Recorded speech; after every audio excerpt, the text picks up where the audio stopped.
What do you do when your wife tells you she's going to a simple family gathering in Denver, and you see a relative's post from a full-blown celebration where everyone's dressed up, drinking, and smiling without you? I was hours away, alone in our quiet house when that video autoplayed on my phone. How could one photo I posted from my couch make their whole perfect evening fall apart? Before we dive deeper into this story, I have one small request.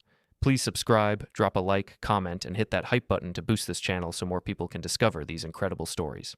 My name is Ian Keller, and on that Friday night, I was exactly where everyone in my wife's family expected me to be. At home, quiet, out of the way. I was on the couch in our small house in Colorado Springs, one leg stretched out on the coffee table, the TV playing some old action movie I had already seen. The sound was turned down low. I was not really watching. I kept glancing at the empty corner near the door, where Sofia's heels usually sat in a neat line. They were gone, of course. She had left 3 hours earlier. That morning, Sofia had told me about a simple family gathering in Denver. She said it was just a small thing at her parents' house, some siblings and cousins, nothing formal. She explained it like it was almost a chore, something she had to attend. She added that they were keeping it just family, and there was no space for partners or spouses this time. She said I should enjoy a quiet night, maybe order dinner, relax after a long week. I had smiled and told her I understood. That was my role with the Lanes, her family. Calm, understanding, never demanding. She kissed my cheek, already checking her phone as she walked away. I noticed the dress on the hanger behind her. Dark blue, more elegant than she had described, but I did not say anything. Now the house was very still. The only light came from the TV and the hallway lamp. Our wedding photo sat on the bookshelf next to the TV. In it, I looked the same as I did now, just a little less gray at the temples. Sofia looked like she always does in photos. Bright, polished, like she belonged on some event poster. People often said she looked younger than her age. People never said that about me. I checked the time, a little after 9. If it was really a small, simple gathering, they were probably already eating dessert or thinking about going home. I wondered if anyone had asked about me, and then I pushed that thought away. I told myself not to be childish. Sofia knew what she was doing. Her family liked things a certain way. I was used to it. I unlocked my phone and did the usual mindless scroll. News, weather, some engineering forum I checked now and then, a few messages from coworkers about a bridge inspection next week. Nothing urgent. Then a small red notification popped up at the top. A new story from Hannah Lane Ruiz. Hannah is married to Sofia's cousin Tyler. She is one of the few people in that family who actually talks to me like I am human. I tapped her profile picture without thinking. The story opened full screen, and for a second, I did not understand what I was seeing. Bright string lights, a crowded backyard, a long table covered with a white tablecloth and glassware, people dressed in suits and cocktail dresses, music playing loud enough that my phone speaker crackled. Someone shouted something cheerful. The camera spun around, landing on Margaret and Robert, my mother-in-law and father-in-law, standing in front of a banner. Even with the shaky video, the letters were clear behind them. It was not a small get-together. It was big words, bold, fancy script. The Lane family celebration. I watched Hannah's camera turn again. Tyler came into frame in a blazer, laughing with a drink in his hand. Behind him, I saw 2 of Sofia's aunts, both with their husbands, both dressed to match the event. Further back, near the patio bar, I spotted Sofia. There she was, in that dark blue dress from the hanger, talking to a group of relatives. She had her hair done in a way she usually reserved for weddings or big corporate events. There was a glass of wine in her hand. She smiled, leaned in, posed as someone snapped a photo. She looked completely at home. I felt something cold settle in my chest. The story continued. At one point, the camera got close enough that I could hear a piece of conversation. Sofia was telling someone that tonight was family only. She made a joke about it being too tight to invite everyone's partners. Someone off-camera laughed and said something about avoiding awkward energy. Another voice said my name, then added a comment I could not fully hear. The group burst into laughter. Hannah's caption slid across the bottom of the screen. Best night with the people who matter most. I stared at the words for a long time. The TV behind me kept running. Some actor shouted something dramatic. A car exploded. It all felt far away. The only clear sound in the room was the faint echo of music from the video and the quiet hum of our fridge in the kitchen. I watched the story again from the start. This time I paid attention to all the details. The rented heaters in the corners of the yard. The quality of the catering setup. The way Margaret and Robert posed under that banner, waving to the camera like local celebrities. The way other spouses and boyfriends and girlfriends were clearly present, walking by in the background, clinking glasses. There was no way this had been thrown together last minute. This was planned, this was important, and I had been told there was no room, and it was just siblings and cousins. I remembered the message from that morning. Sofia had typed that it was only a simple family gathering, that it would be cramped, that they had decided to keep it small. I remembered how she had said spouses were not invited. She had not looked me in the eye when she said it. My thumb hovered over the screen. I clicked to the next story. Another angle of the same party. This time, I could see a wide shot of the table. Every seat was taken. I recognized several in-laws' partners, people I had seen at previous dinners. No one looked like they had been told to stay home. The cold feeling in my chest sharpened into something clear and steady. Not rage, not yet, just a quiet, heavy understanding. I put my phone down and leaned back on the couch. On the shelf in front of me, our wedding photo caught the light from the TV. In it, Sofia was turned slightly toward the camera, smiling at the crowd of relatives. I was beside her, one hand on hers, looking at her instead of at the lens. People had said at the time that I looked proud. In the picture, I did. I stood up, crossed the room, and took the photo frame from the shelf. The glass felt cool under my fingers. I wiped off a bit of dust with my thumb. In the background of the picture, I could see a few of the same faces that were now in Hannah's story: Margaret, Robert, Tyler. Everyone so happy, so full of advice about marriage and family. I carried the frame to the coffee table and set it down. Then I picked up my phone again. I opened the Lane family group chat. The last message there was from Margaret earlier that week, reminding everyone to keep Friday free for our little house thing. Nothing since then. No photos, no updates. No one mentioning that spouses, except me, were enjoying a big, decorated celebration. I opened the camera app and pointed it at the framed photo on the table. I steadied my hands and made sure the glass did not reflect the TV. I took one careful picture. In the camera roll, I cropped the frame so it was just the two of us, younger by some years, standing in front of a different banner on a different day. I looked at my own face there. I did not hate the man I saw. I simply did not recognize him anymore. I went back to the family group chat. I attached the wedding photo. Under it, I pasted Sofia's text from that morning where she had told me it was just a small family thing, no spouses, no space, nothing big. I read the message twice, then I typed one simple sentence beneath it. Nothing sharp, nothing dramatic. I kept my words short. I mentioned that I hoped everyone was enjoying the evening and that I had understood partners were not invited. I did not accuse anyone of anything. I just laid the pieces in order, as they were. I hit send. For a second, nothing happened. The photo and text sat on the screen, small and quiet. The TV kept flickering in my peripheral vision. Somewhere in the city, under bright backyard lights, Sofia was probably still laughing. Then the chat ticked. One little sign first, seen by Margaret Lane, then another, seen by Tyler Lane. Then the list grew, names popping up as the message spread across their screens. The first reply came from one of Sofia's aunts, asking if everything was okay. Then another message flashed up from someone else, an awkward line about misunderstanding. I saw the typing indicator appear under Sofia's name, then disappear, then appear again. My phone vibrated in my hand as a new message arrived, this time not in the chat but as a direct notification. A call from Margaret. Her name filled the screen. I could hear faint music and voices in the background through the connection before I even answered. The call from Margaret went to voicemail. I watched her name glow on the screen for a few seconds, listened to the faint party noise coming through, and then let it fade out. When the ringing stopped, I set the phone on the table and walked into the kitchen.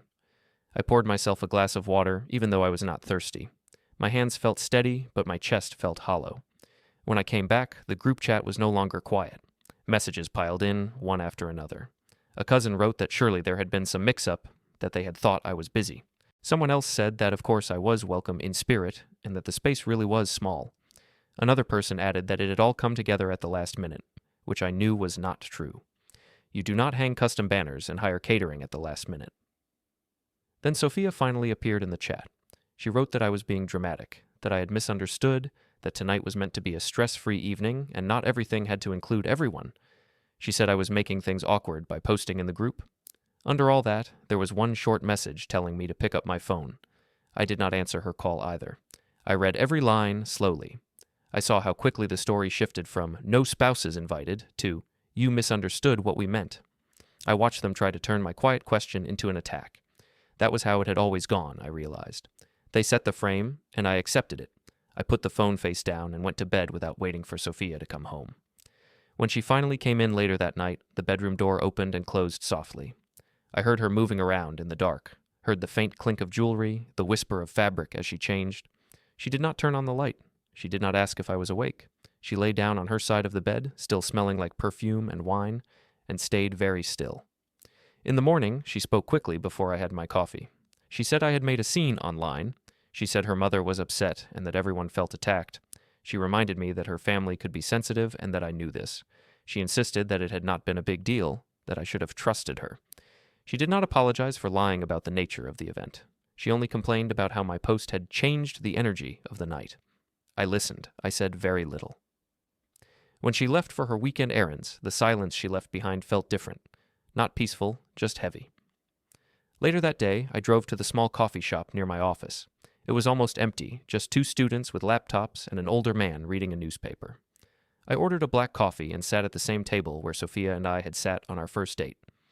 Back then, this place had been the center of something hopeful. I had been working nearby as a young engineer, tired and covered in dust from visits to job sites. Sofia had been there with a notebook and a laptop, preparing a campaign for some local brand.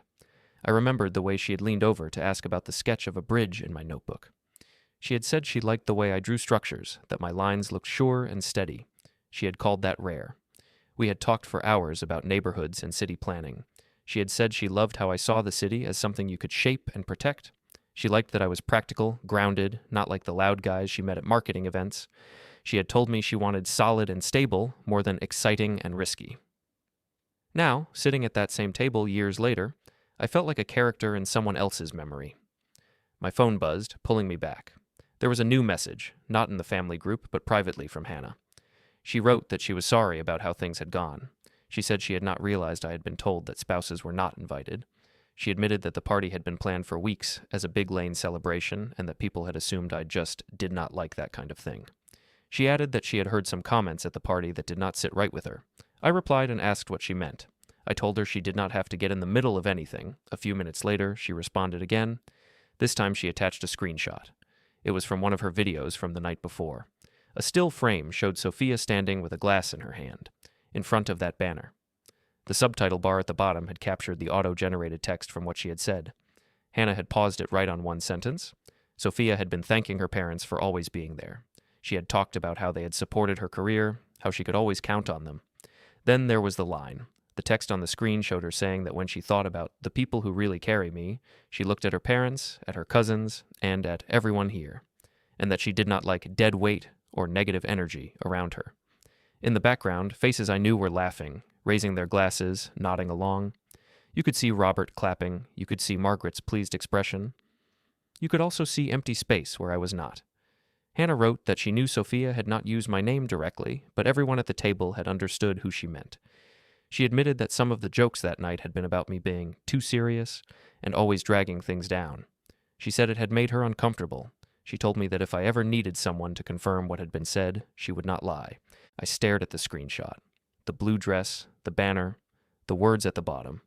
That phrase, dead weight, sat on the screen like a stone. I thought about all the ways the Lanes had used my steadiness over the years. I thought about the summer weekends I had spent fixing Margaret and Robert's retaining wall, rebuilding steps, checking their roof. I thought about the extra checks I had quietly written when one of Sofia's cousins needed help with a deposit. I remembered the times I had covered an entire restaurant bill when a family dinner unexpectedly got larger and more expensive. None of that had looked like excitement or flash. It had just been solid, invisible support, the kind you only notice when it is gone. I took a slow sip of coffee. My reflection in the dark liquid looked older than I felt inside. There was a tiredness in my eyes that I had ignored for a long time. It was not just about one party. Sitting in that coffee shop, I could suddenly see all the smaller moments that had led here. There was the ski weekend 3 years earlier. Sofia had told me there was no spare room at the cabin and that it would be too crowded. I had stayed home. Later, I saw photos online of a guest room clearly in the background of a group picture, with a boyfriend of Sofia's cousin staying there. When I asked about it, Sofia had said it was last minute and that she had not wanted to bother me. There was the birthday dinner where Margaret had made a long speech about family success. She had talked about how proud she was that her children had married driven, ambitious partners, and then had quickly corrected herself with a joke when she glanced at me. The table had laughed. Sofia had laughed too. Afterward, she had said I was being sensitive when I went quiet. There was the time Robert had asked me, in front of several relatives, if I had thought about taking on something more impressive than just being an engineer. He had said that Sofia was such a brand now that she needed someone who could keep up with her public life. When I had tried to defend my work, he had replied that he was only teasing. All these moments had been brushed off as jokes, misunderstandings, overreactions. I had accepted that. I had told myself that it was easier to let things slide, to avoid conflict, to keep the peace for Sofia's sake. But the image of her, glass raised, using the phrase dead weight at a celebration where I had been deliberately left out, made all of those jokes line up in a single direction. My phone buzzed again. This time it was Sofia. She sent a long message about how embarrassed she felt after my post, how her mother had cried, how people at the party had asked what was wrong. She wrote that I should have trusted her more and that airing things in front of the family had been rude. She said nothing about her comments at the microphone. She said nothing about the lie that partners were not invited. I did not respond. Instead, I scrolled back through old messages in the family chat. I found planning threads for past events, times when people had mentioned me only as an extra seat or as someone who could help move tables. I saw how often they had assumed I would drive, pay, fix, carry, and then vanish. Back at the office that afternoon, things felt almost normal. Coworkers asked about the inspection schedule, joked about traffic, talked about weekend plans. No one there knew anything about the Lane celebration. In that building, I was not dead weight. I was the guy they called when something needed to be checked, calculated, or signed off. On my break, I sat in the small staff kitchen with my lunch and my phone. The bright fluorescent lights made everything look flat. The hum of the fridge sounded like it always did. A coworker made a joke about the coffee being terrible. I nodded at the right time, but only half heard him. My phone chimed with a new notification. It was not a text this time, but an email. The subject line caught my eye. Lane family, dinner next week. It was a calendar invite. The sender was Margaret. The place was an upscale restaurant in Denver, one I knew they liked to use for serious talks. The description was simple. It said that she and Robert wanted to have a family discussion to clear the air and that close family members were expected to attend. Sofia had already accepted the invitation. The guest list included me, Sofia, several cousins, and one or two aunts and uncles. The date was set for the following Thursday evening. I stared at the screen. It was obvious what this was. This was not an apology. This was not a quiet, thoughtful conversation.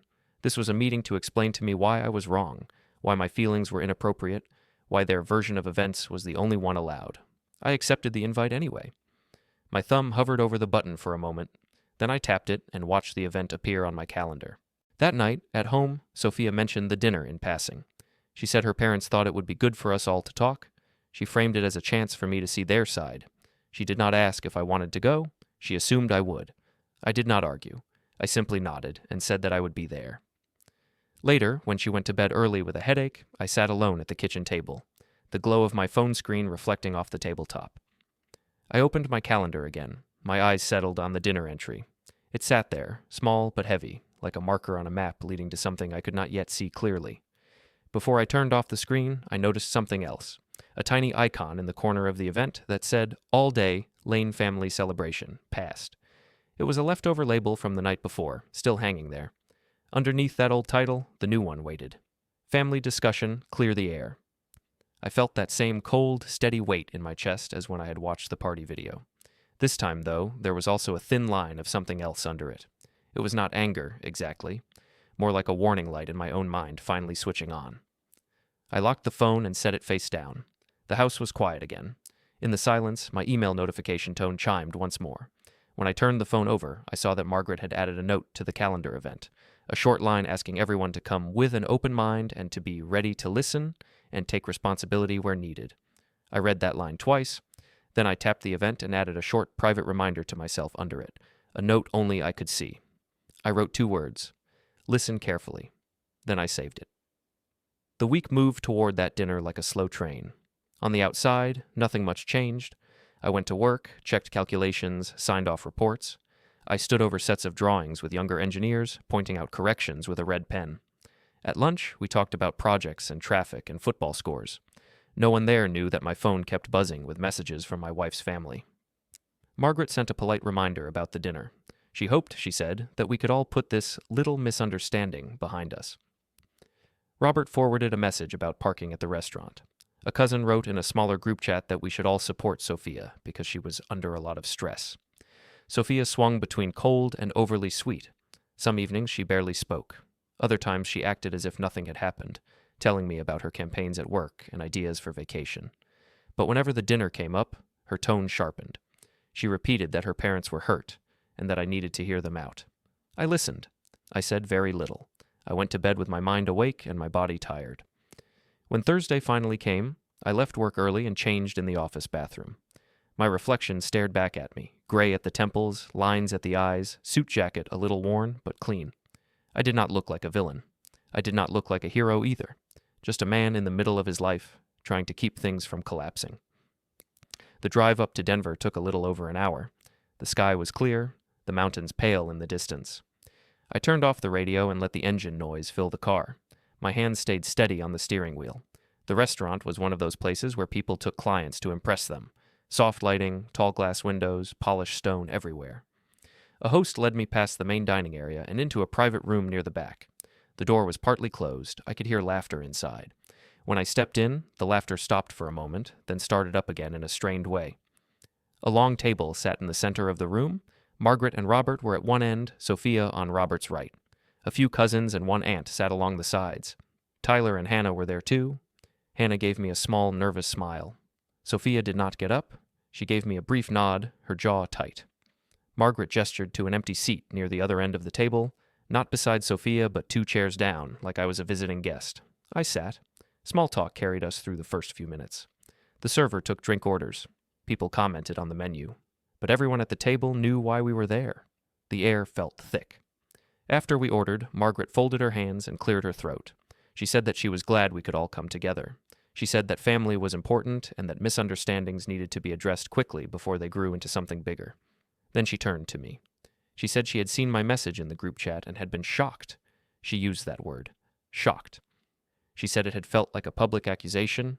She explained that the event at the house had been meant to honor some family milestones, and that, in her mind, those were best handled within the original Lane circle.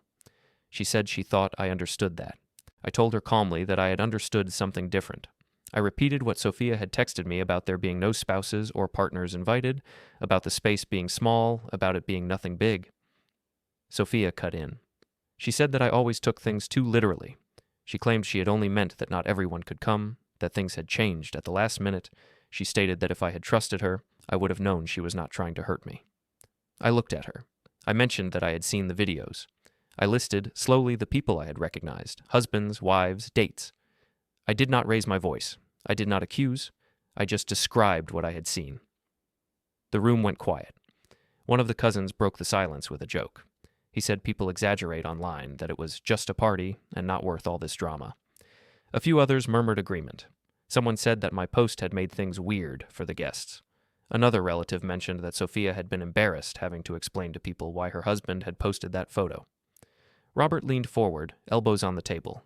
He said he had always thought of me as a reasonable man. He said he respected hard work. He said he knew I had done a lot for the family, but, he added, I had to understand that sometimes my energy did not match certain events.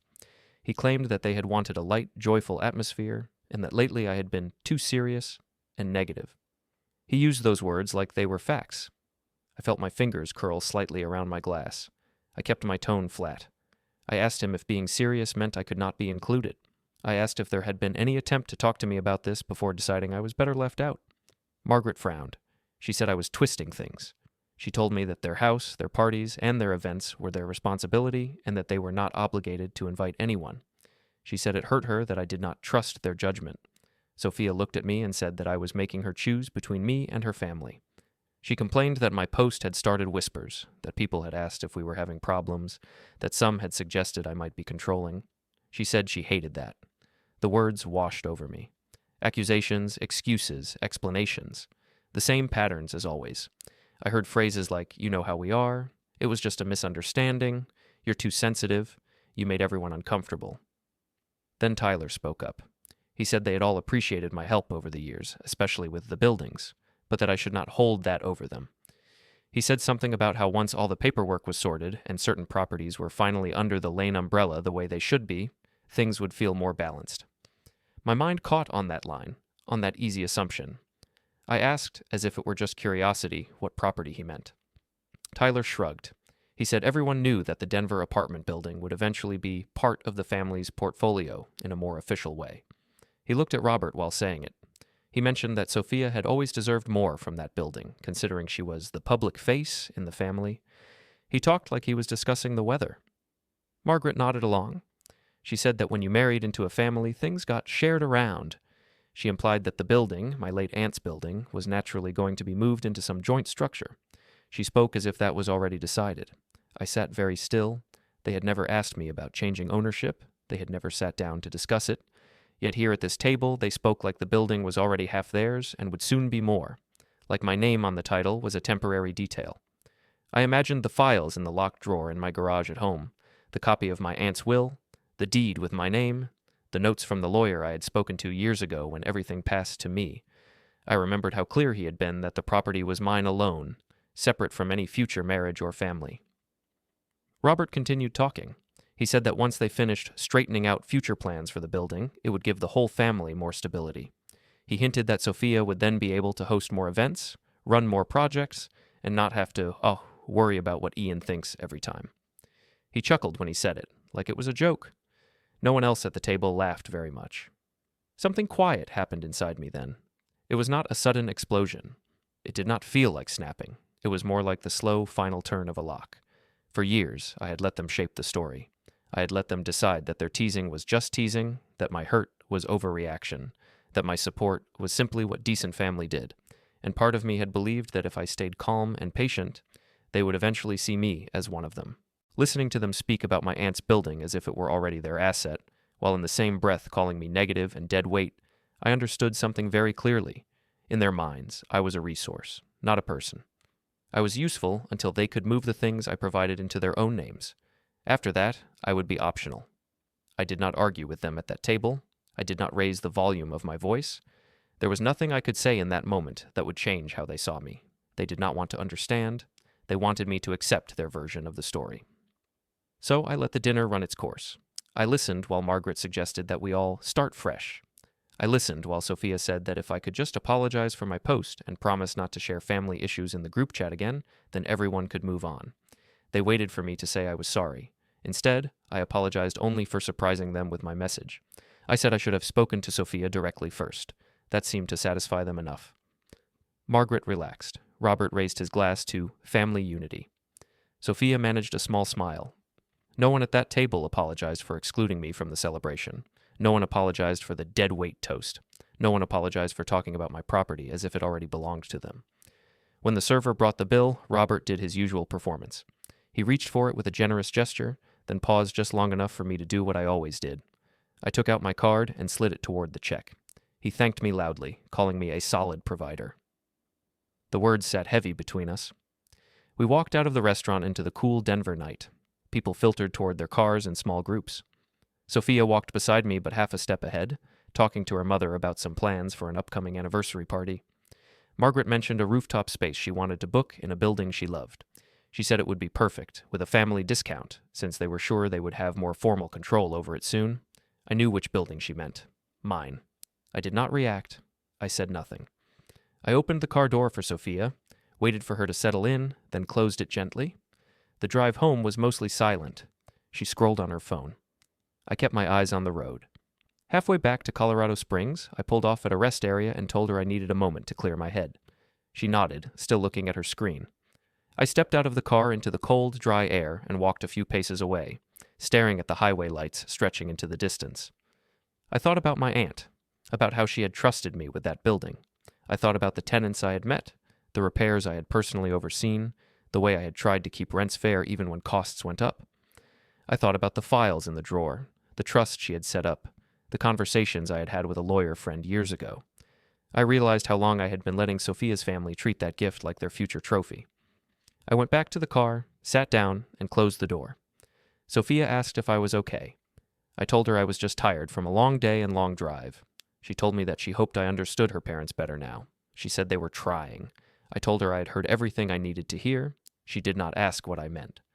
When we finally got home and she went upstairs to shower, I stayed in the car for a moment longer. The house lights glowed softly through the front window. Our mailbox stood in the dark, quiet and ordinary. I took out my phone and scrolled to a contact I had not used in a while. The name on the screen was Evan Tran. Evan and I had gone to college together. Now he worked as a real estate and estate planning lawyer in Denver. He was the one who had helped me when my aunt died.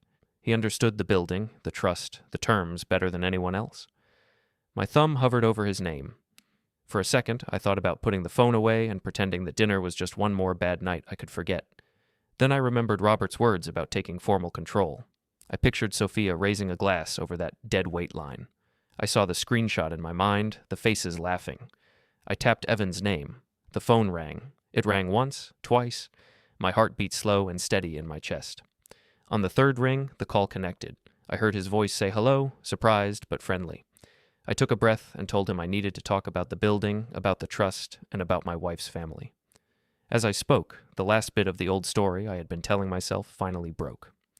Evan did not rush me on that first call. He listened while I laid out the situation in simple pieces. I told him about the party, about the lie that spouses were not invited, about the dead weight toast that Hannah had captured.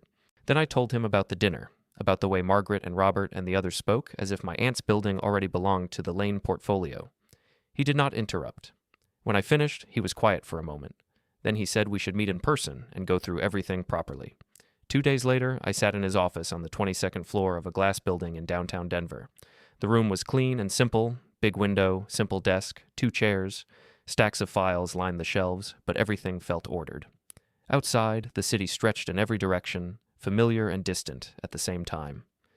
Evan placed a thin folder on the desk between us. He had pulled my old file from storage. My aunt's name was written neatly on the tab. He told me he remembered helping me after she passed. He reminded me how she had been careful with her paperwork. Then he opened the folder and slid a few pages closer so I could see headings and my own name. He did not read out every line. He did not need to. It was enough to see the date of the deed transfer, the way my name alone appeared in connection with the building, the note about it being separate property not tied to any marriage. He pointed to a paragraph in the trust documentation and said that my aunt had given me wide discretion about how to use the income from the building and about who could benefit from it, as long as certain basic conditions were met. He reminded me that, legally, the building was mine. No joint ownership, no Lane signatures required for any decision. I sat there and let the facts sink back into place. Somewhere over the years, under all the family talk, Sofia's parents had made me feel like the building was half theirs already. I had started to believe it without noticing. Evan asked if anyone in the Lane family had ever contributed financially to buying, maintaining, or improving the building. I told him they had not. I had paid for roof repairs, plumbing, upgrades. I had handled tenant issues. Margaret and Robert and the others had only ever lived in it or used it, always at discounts or for free. Evan nodded slowly. He said that from a legal standpoint, their expectations were just that, expectations, nothing more. I told him about the comment Robert had made at the restaurant, about formal control and using the building to support more Lane events. I said it like a simple fact. Saying it aloud in that office made it sound even more absurd. Evan leaned back in his chair. He said this sounded less like family planning and more like people assuming they could take over an asset they liked. He asked me what I wanted. I did not answer right away. What did I want?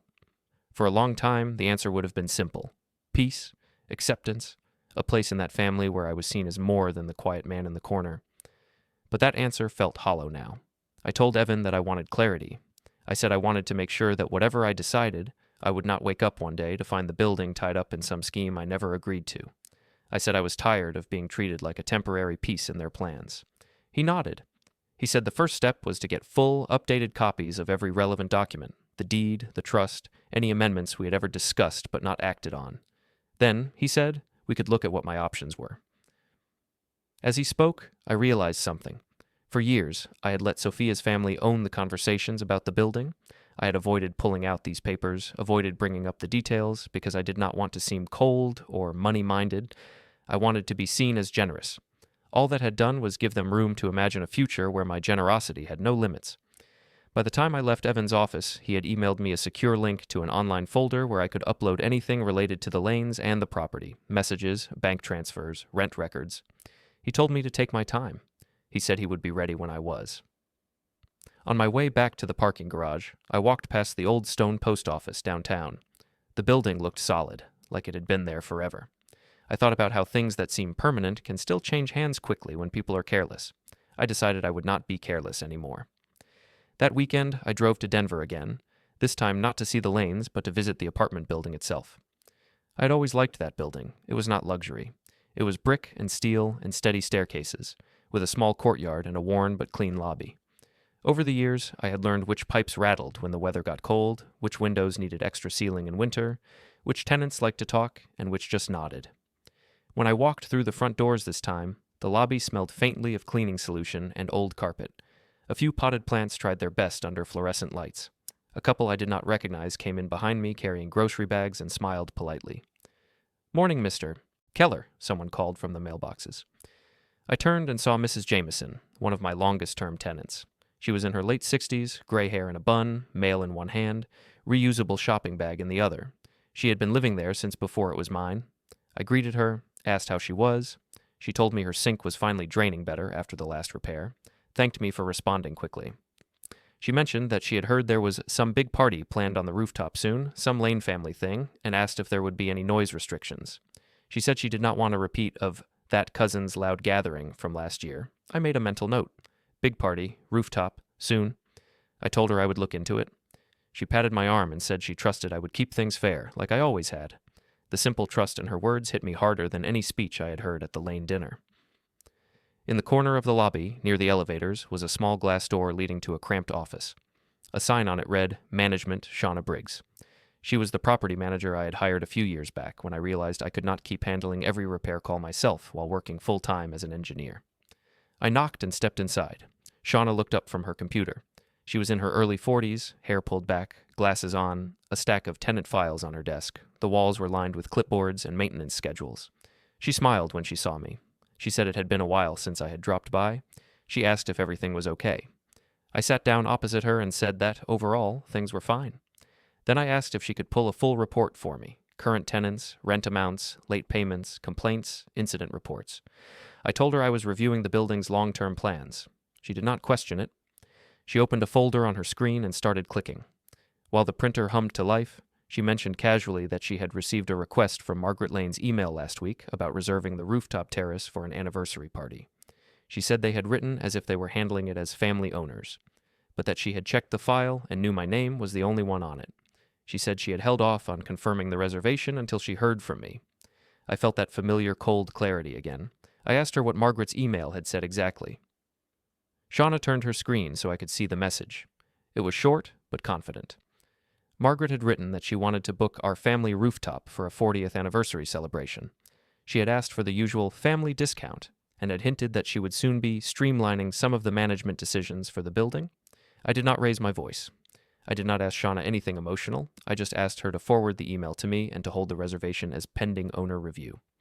I told her I would let her know within the week whether to confirm it, adjust it, or cancel it. By then, the printer had finished. Shauna handed me a small stack of papers. At the top was a tenant summary: names, units, rent amounts. I ran my eyes down the list. I saw Margaret and Robert's names attached to a large unit on the 6th floor, marked at a rent level far below market. I saw Tyler and Hannah on another unit with a similar discount. A few other Lane relatives had notes about special arrangements. I noticed several late payment marks next to one cousin's name. I also saw a long list of complaints tied to those same units: noise, parking violations, damage. In contrast, other tenants' lines were clean. On-time payments, no major issues. I asked Shauna how long the family discounts had been active. She flipped through older files and told me they had been in place since shortly after the building passed to me. I remembered agreeing to them in separate conversations, thinking I was helping. I had never seen them laid out together like this. I asked Shauna to email me digital copies of everything: leases, payment histories, complaint logs. I told her I was updating records for my lawyer. She raised an eyebrow slightly at the mention of a lawyer, but did not pry.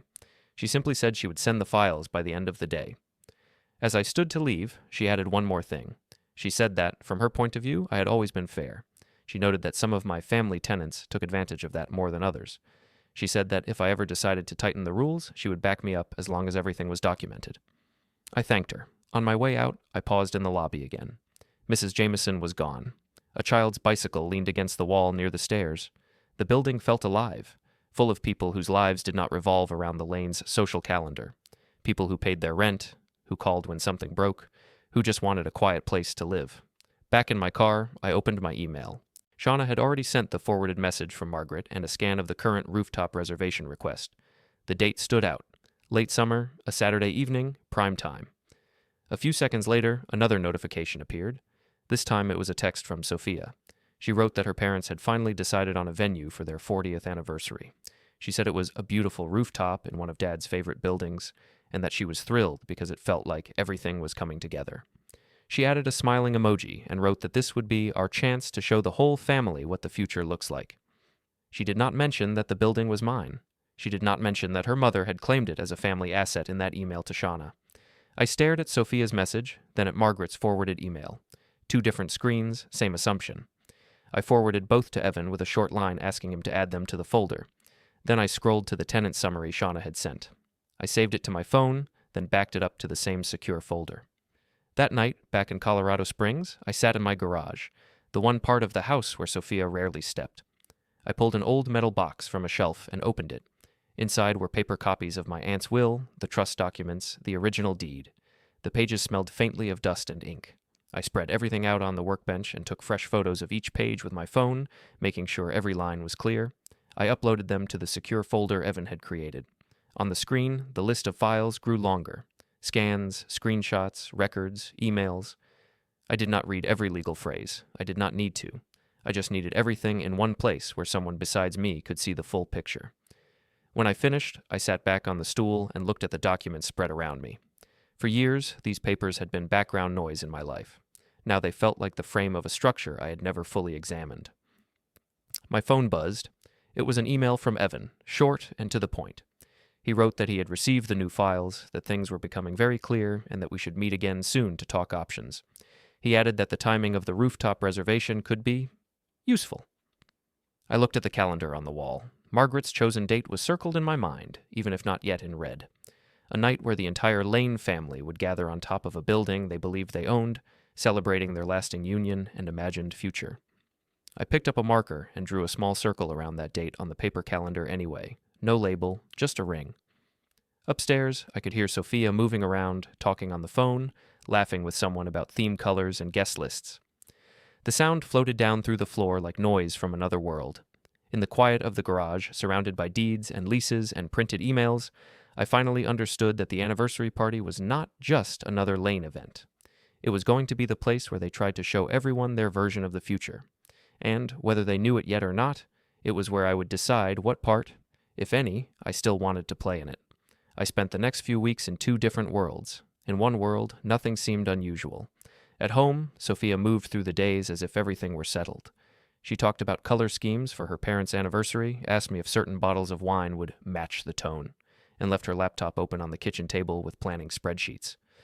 Sometimes she was sweet, sometimes distracted, sometimes cold in small ways she assumed I would ignore. I didn't confront her. I didn't ask questions. I let her believe I was drifting back into my old role, quiet, steady, predictable. In the other world, I organized. Most nights after work, I went into the garage and closed the door behind me. I spread folders across the workbench, tenant files, the trust papers, screenshots from the party, rent logs, copies of emails. I didn't rush. I moved slowly, reading things more closely than I ever had before. I highlighted dates. I clipped related items together. I made digital duplicates of everything. The more I looked, the clearer the shape of the truth became. The Lanes had treated my silence like consent. They had treated my generosity like surrender. They had built an entire future in their heads that depended on me staying exactly where they had placed me, useful, compliant, invisible. One night, I called Evan from the garage. The line clicked, and he greeted me with that calm voice that always sounded like he was already 10 steps ahead. I told him I was ready. He suggested we meet the next day. When I arrived at his office, he already had a short list printed out: trust amendment options, notices regarding discounted leases, steps for updating beneficiary designations, and instructions for giving the property manager temporary expanded authority. He didn't push me toward any choice. He explained each item slowly, asked what I wanted, listened to my answers, and adjusted the paperwork accordingly. When he handed me the stack of documents to sign, I felt an unfamiliar steadiness inside me. Not anger, not triumph, just certainty. We signed everything carefully, 1 page at a time. Then we carried the finalized documents to a small bank branch nearby, where a notary stamped them with quiet, decisive taps. When it was done, Evan placed everything into a sealed envelope and handed it to me. He said the timing of the anniversary party made this simple. All the people involved would be in one place. No confusion, no delays, clean, orderly delivery. On my way home, I stopped at a park near the apartment building. An older couple sat on a bench feeding birds. The air smelled like cut grass. I took a seat on a bench nearby and watched the tenants coming and going from the building, carrying groceries, holding kids' hands, checking mailboxes. Real lives, not the imaginary kingdom the Lanes thought they ruled. Mrs. Jameson walked by and waved at me. I waved back. For a moment, the weight in my chest loosened. That evening, I went home and found Sofia standing in front of the mirror, practicing a speech she planned to give at the anniversary party. She didn't see me in the doorway at first. She talked about family legacy, about how proud she was to come from such a strong line, about how excited she was for the future we're building together. She never mentioned me once. When she finally noticed me, she smiled like everything was normal and asked if I thought her dress would look good under rooftop lights. I told her she would look fine. On the morning of the party, I dressed in a simple suit and tied my tie slowly. In the garage, I picked up a slim folder, the same one Evan had handed me, and slipped it into the inside pocket of my jacket. Before leaving, I stood for a moment in the quiet of the house. For years, this place had felt like a safe center point. Now it felt like a boundary line. When Sofia called from the doorway, telling me we were going to be late, I turned off the garage light and walked toward her. We drove to Denver together, but it felt like we were heading to two different events. She thought she was going to a celebration. I knew I was walking into the final stage. The rooftop venue looked exactly like the type of place the Lanes believed they deserved. The elevator opened onto string lights, glass railings, little clusters of tables, and a long bar against one side. The city spread out below us in every direction. A banner hung across the far wall with Margaret and Robert's names and 40 years in gold. Waitstaff moved between guests with trays of drinks. People were already taking photos against the skyline. Sofia stepped out of the elevator ahead of me, already smiling, already sliding into hostess mode. She disappeared toward a cluster of cousins, her dress catching the light. For a moment I stood in the doorway, taking in the scene. Half the guests there were Lanes. The other half were people they wanted to impress. Old colleagues, neighbors, a few tenants they liked to treat as audience. I noticed Shauna near the back of the room, in a neat blazer, holding a thin stack of envelopes. I saw Evan at a side table, looking like any other guest, a leather folder by his chair. No one knew what that folder contained, no one but us. Margaret spotted me and waved, calling across the room that she was glad I had made it. Robert shook my hand in a firm, public way, telling a nearby group that I was solid as always.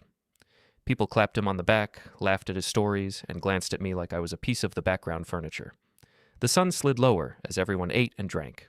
Toasts began in small bursts. Stories about college, about early marriage, about moving into their first building. Each one painted the same picture. The Lanes as builders, leaders, natural owners of whatever they touched. At one point, someone joked that the rooftop felt like home turf, since it was their building. The group nodded. No one questioned it. I saw Shauna's eyes flick to me across the room.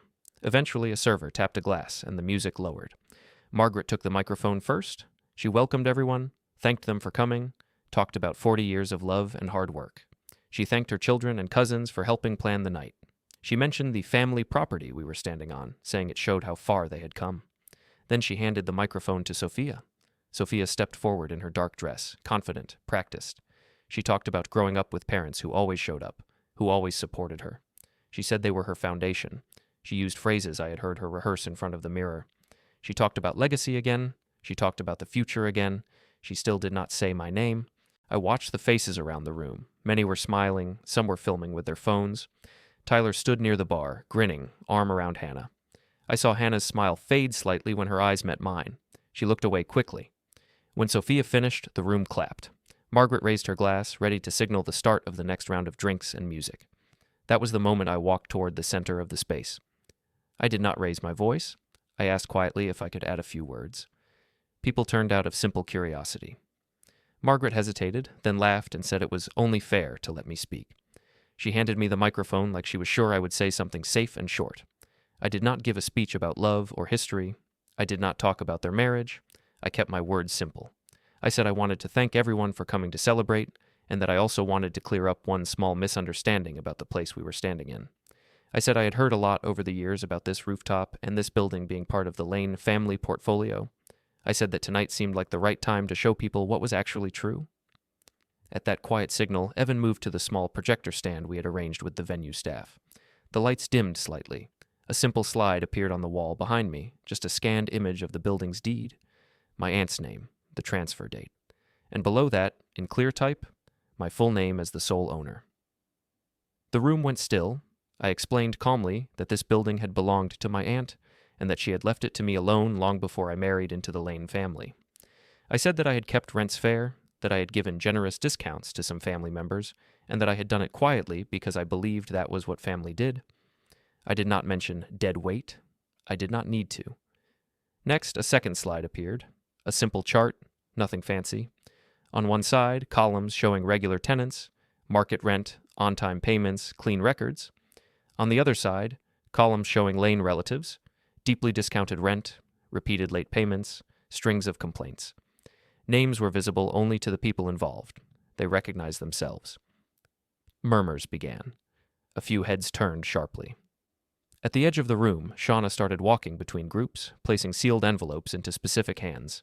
Margaret and Robert, Tyler and Hannah, 2 other cousins, a Lane nephew who had caused the most noise issues. She moved like she was just distributing party favors. I told the room that inside those envelopes were updated lease terms and notices. I said that, effective soon, all family discounts were ending. From this point on, I explained, Lane relatives would pay fair market rates like everyone else, and repeated violations would be handled according to the same rules that applied to every tenant. No more free passes. Robert's face reddened. Margaret started to speak, but I continued, my tone even. I said I had also reviewed the trust connected to the building, the one my aunt had set up to support people she considered respectful and responsible. I told them that, within my legal rights as trustee, I had signed amendments earlier that month redirecting future benefits away from those who treated me as an inconvenience and toward long-term tenants and staff who actually respected the place they lived in and the people who ran it. On the screen, a brief summary of the new beneficiary categories appeared. No names, just descriptions. Long-term tenants in good standing, staff with 5 or more years of service, community maintenance projects. I watched understanding spread through the room. Margaret's hand shook as she tore open her envelope. Inside, she found a formal notice explaining that her rent would rise to market rate over the next few months and that all special privileges tied to family status were canceled. Similar papers rustled open in other hands. Tyler's face went pale. One cousin cursed under his breath before catching himself. I added one last piece. I told them that all of this was legal, signed, witnessed, already filed. I mentioned that my lawyer, present in the room, had copies of everything. There would be no negotiation about ownership, no quiet transfer into the Lane portfolio later. The story they had been telling themselves about this building ended tonight. Silence spread outward like a wave. Some guests stepped back, suddenly unsure where to look. A few tenants exchanged glances of surprise and something like satisfaction. Hannah looked down at the paper in Tyler's hands and then back at me, eyes full of a complicated mix of regret and relief. Sofia finally spoke. She said I was humiliating her parents on their anniversary. She said I was petty and vindictive. She said no decent man would do this in public. I looked at her and said, in a level voice, that I had spent years carrying people who called me dead weight. That I had spent years funding a story where I was the extra, the shadow, the man you kept out of photographs and parties when it suited you. I said that tonight, I was simply matching the resources to the reality. There was nothing more to add. I set the microphone down on the table beside the cake. The feedback echoed once, sharp in the quiet room. Then I turned away from the crowd and walked toward the elevator doors. Behind me, the noise rose suddenly. Raised voices, crumpled paper, someone calling my name, Margaret asking who had known about this, Robert demanding to see documents, a cousin complaining about how unfair it was. Somewhere in that mix, I heard Shauna's steady tone explaining that she would follow whatever the signed notices said. At the threshold to the elevator lobby, I paused just long enough to feel my phone vibrate in my pocket. Sofia's name flashed across the screen as an incoming call. I did not answer. The elevator arrived with a soft chime, doors sliding open onto an empty car. I stepped inside, the city light still visible through the glass panels behind me. As the doors closed, cutting off the voices from the rooftop, the phone kept buzzing in my hand.